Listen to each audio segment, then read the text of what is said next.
Okay, so last week I went over why you should not do the upright row and gave you an exercise instead of that. Now, part of these next few segments, last one, this one, probably one or two later, we're going to be talking about things that you shouldn't do for your shoulders. Those shoulders, you got to save, you got to stabilize them, you got to get them stronger. You do not want to have shoulder replacement surgery or shoulder repairs. This is one thing that we can avoid if we really do things properly.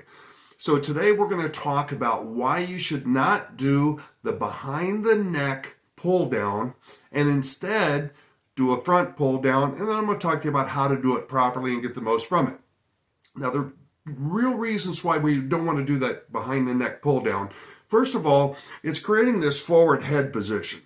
We're all fighting this anyway with the use of cell phones and computers and work at desk. We're getting this forward head position. We're starting to really see these postural deviations come out more and more with individuals. So we don't want to exasperate that and do this behind the neck pull down. It's just going to make it worse.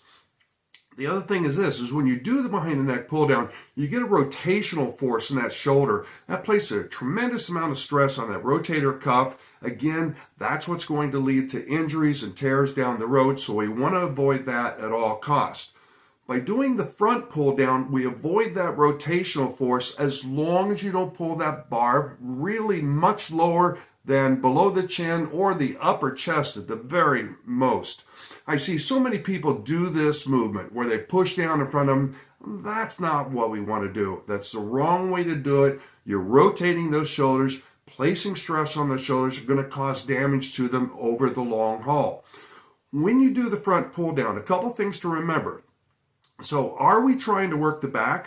Are we trying to work the biceps more? If you really want to get the biceps involved more, then put your hands around the bar. Use that full grip so that the thumb is actually locked around the bar. And as you pull, think about pulling from your hands. Okay, it's going to make your biceps work harder when you do that. But if you want to work your back and are really focused on the back, put the thumbs over the top of the bar, okay? Over the top of the bar, so it creates a hook with the hand. And think of your hands as being just that, hooks on the bar. You pull from those elbows. So you should feel your elbows pull down. You should feel them squeeze behind your back. You should feel your scapula rotate inward toward the midline of the body.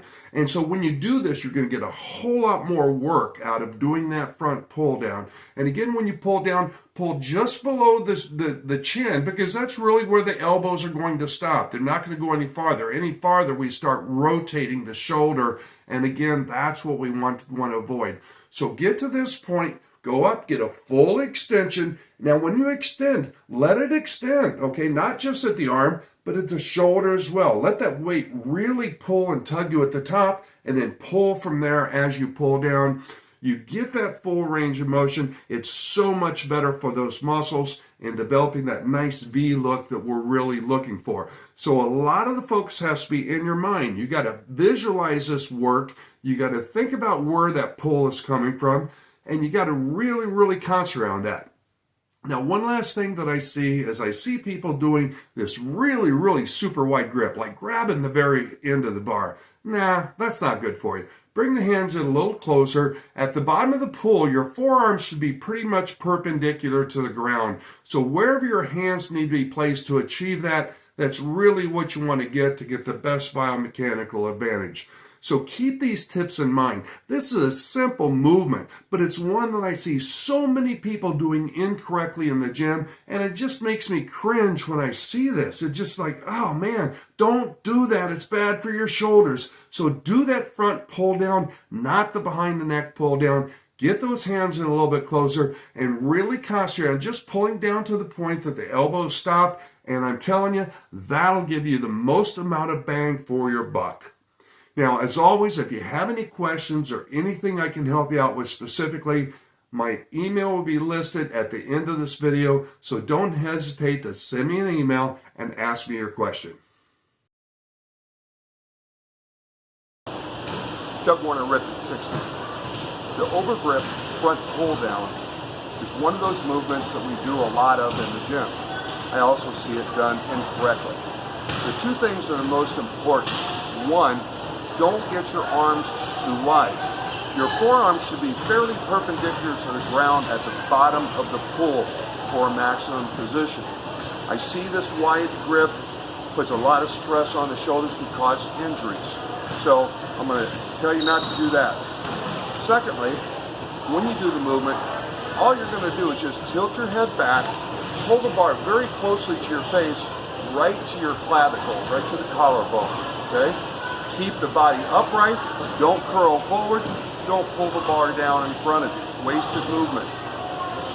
The last thing I want you to notice is at the top of the movement, you'll see me really stretch. So my arms are straight, but yet I've got extra movement in the shoulders. Very, very important to get that full stretch.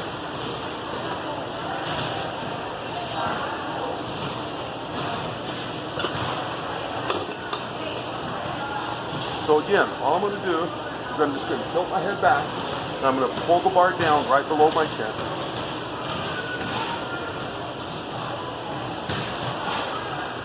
You can see that stretch on top. This movement here is shoulders. Let those shoulders stretch. Let the weight pull you back up.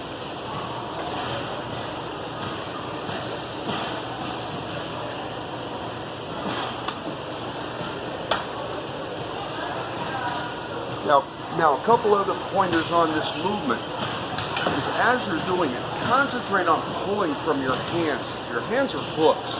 So the elbows are doing the pull movement. The hands are just holding on. So pull those elbows down. Think about squeezing them together behind your back. You should actually be able to feel your scapula, your shoulder blades rotate inward as you do the movement. When you can put all that together, you won't need a lot of weight, but you will get a lot of results.